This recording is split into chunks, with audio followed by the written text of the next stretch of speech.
Hi, this is a response to a video by Bitbutter that asserts that we would be better off without a state-funded public school system and that we should have a private school system. And I have a few problems with the points that he makes in that video, so I'm going to address them in this video.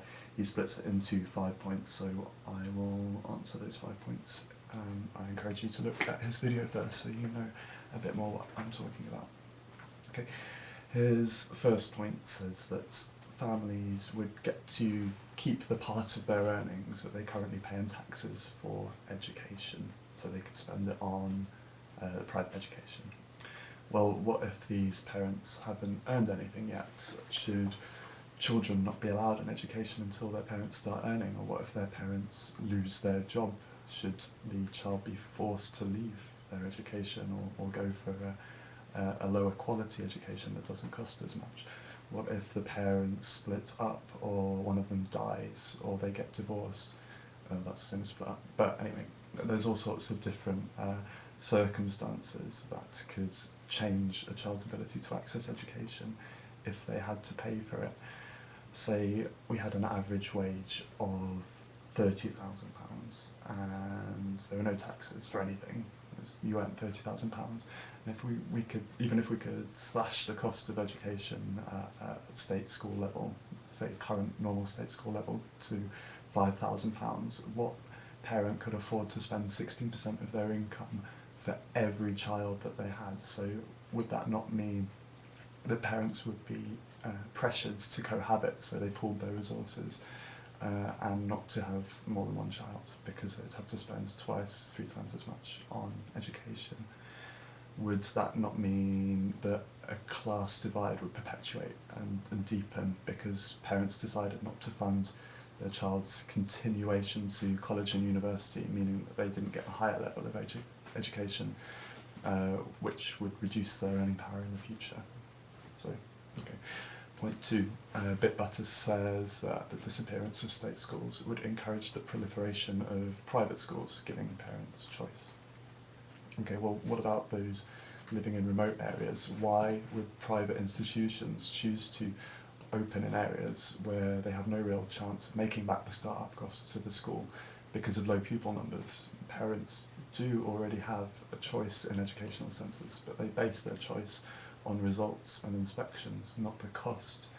And I completely admit that there are flaws in the inspection and the results system, but those ways are more simple and more rational ways of determining value for money than not knowing both the cost of, knowing only the cost of the school and not knowing the educational benefit that it will offer your child.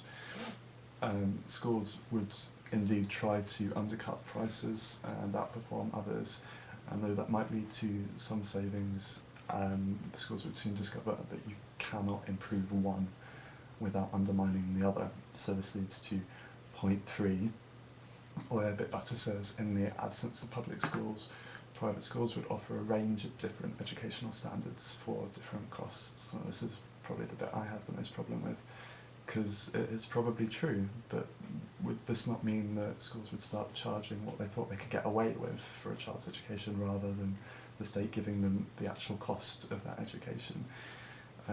You know, when a brand raises its quality, it might, you know, of biscuits or washing up liquids or like a gym membership or whatever, then the customers can leave that place because it's priced them out, but they can leave or they can go for a more budget brand. Should children be forced to leave a school because the school prices out its customer base? Most importantly, do you not think a child should be guaranteed a standard level of education, irrespective of their family situation? And should that level up to the age of 16, I'd say, at least not provide them with a basis of learning that would allow a child to be anything they want and are capable of being? That is to say that at the moment a state education means that any child can go on to become a doctor or a pilot or anything. They provide them with the knowledge. That child may not have the ability, but they're provided with the knowledge. And a budget education would not necessarily give them that knowledge. I don't think that that's fair just because their parents might not happen to be as rich as other parents. Fourth point, you say, let me read this, ending state interference in educational standards would allow teaching techniques to improve. I think that is baseless conjecture, because you may not have noticed, but educational standards have managed to improve despite your so-called invasive state guidelines. There's a huge variety of teaching models and methods out there which teachers are free to adopt. The state determines a curriculum and some basic levels of teaching standards, but very little about the manner in which teaching is made. Your assumption that there is a teacher in class and desks is already free to be overturned, and regularly is. The main hindrance to the spread of successful teaching models is poor leadership and awareness, which are often interlinked, obviously. And there is nothing in your suggestion that would definitely lead to better leadership or awareness. You said that a process of natural selection of sorts would help distinguish the better and the worse teaching models.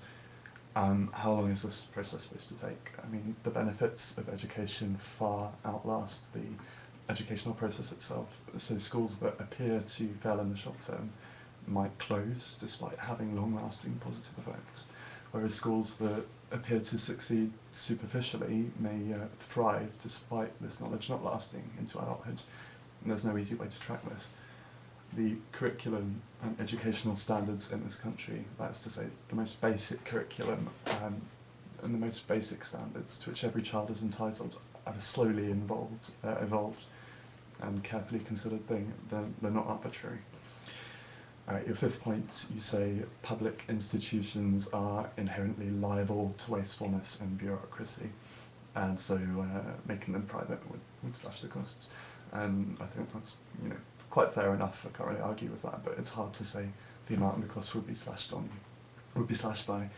A conversion to the private sector would not eliminate bureaucracy and paperwork and all these things that are needed for a school to survive. And I would agree that they would be incentivised to eliminate unnecessary costs, but the definition of unnecessary would fall to the head of the institution. And I don't see how parents could match that definition of the schools without a highly bureaucratic, inspection system. Which, who's going to pay for that in your system if they're going to really know what a school's doing? I do understand where you're coming from in this argument, I really do, but it is very poorly thought out. The problems with public schooling should be treated symptomatically for the sake of guaranteeing access to an equal education for all. Thanks.